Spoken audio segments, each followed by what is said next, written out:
The last two types of keyframes we have to look at, I like to think of as specialty keyframes, and that's because they are very specific in how you would use them.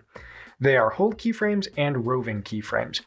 Hold keyframes maintain the value that you assign them until they reach the very next hold keyframe. So what do I mean by that? Well, let's take this square, for example. If we hit play, we can see that it moves from one keyframe to the next keyframe to the next keyframe, and it has kind of a linear motion between them with our linear keyframes here. But if we convert these by lassoing to select them, right-clicking and clicking toggle hold keyframe, that converts them into kind of these blocky looking keyframes.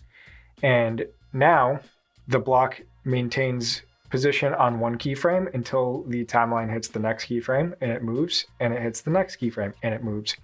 This is particularly useful if you're blocking in a scene for a storyboard or an animatic, so you can kind of get a sense of the movement without really having to worry about timing your keyframes and adding easing and really worrying about the nuances that would go into a finished animation.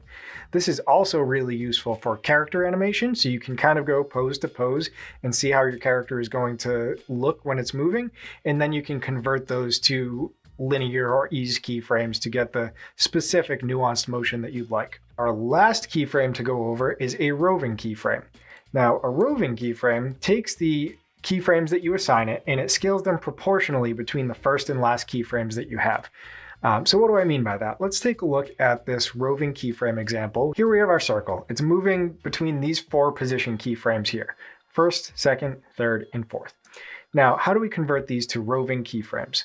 Well, similar to the hold keyframes, you can lasso to select, you can right-click, and go to rove across time.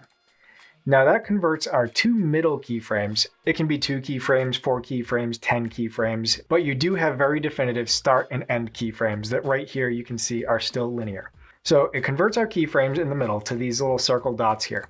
And that just means that they are going to scale the timing between them proportionally between your first and last keyframes. So we can take our first keyframe and we can slide it later in the timeline, and the proportion of distance between these 4 keyframes still remains the same. Same with our last keyframe. We can bring that in or extend that further, and the proportions still remain the same. And this still maintains the same keyframe interpolation between all of your keyframes. So right now these are all linear, and that's just a constant value going between all of them.